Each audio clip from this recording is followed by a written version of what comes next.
No, you don't have 30 more years left. If you're 45, a lot of people think, you know what? That's not too bad. I still got 30 more years. Let's see. 30 years ago, I was 15.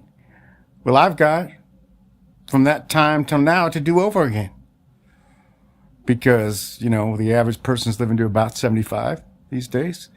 And then they might think, oh, with medical progress, it'll probably even get better. I probably got 40 years to go. And then they think back 40 years. How old was I 40 years ago? Well, 5 years old. Well, that's like my whole life. Except that's not how it works. They say time speeds up as you get older.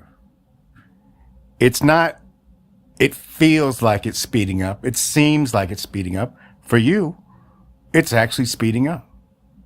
Time and space are relative. Einstein taught us these concepts. What does relative mean? It means it's relative to the observer. The faster you go, the more you take from the time component of space-time. And for you, from your perspective, time goes at a different rate than it does from a stationary observer. By the same token, you living your life in your time, your conception of time, your perception of time, rather,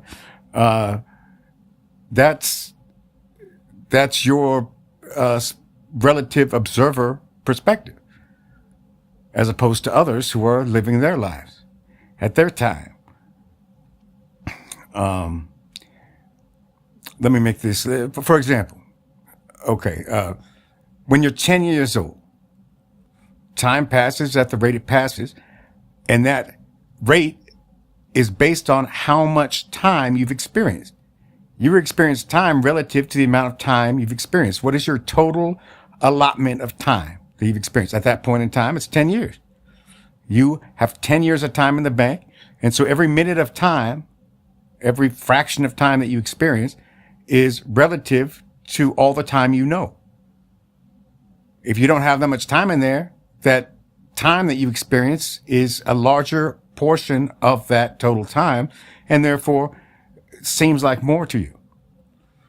As you get older, once you got 20 years of time in the bank there, well, time goes twice as fast for you because it's relative to the amount of time you've experienced. Now you've experienced twice as much time, and so each little bit of time you experience is a smaller fraction of that whole. And your perspective is based on that. So at 10 years old versus 40 years old, what was an entire year to you then, a year now is a season. A season when you're 10 years old, since you're experiencing 4 times the amount of time, since you've only experienced your entire allotment of time that you've experienced is 1/4 of what you've experienced at 40.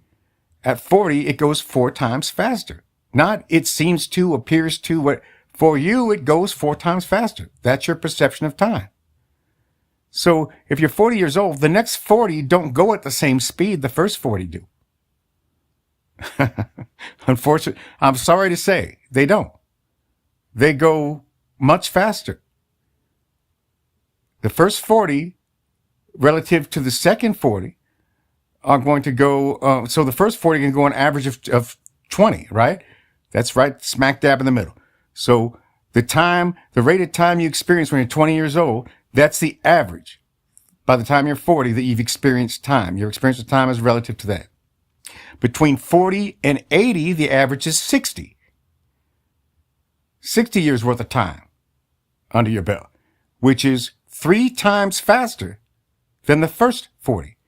So the second 40 go 3 times faster. So you don't have, if you're 40 and you think you got 40 left, that are going to be just like the first 40, I'm sorry to tell you, that's not the case. You better get you better get that bucket list going, because the next 40 are going to go it's going to be like 13 and a third years. That's what you can look back. Your next 40 are going to be like 13 years. Fact. Because time is relative to the observer.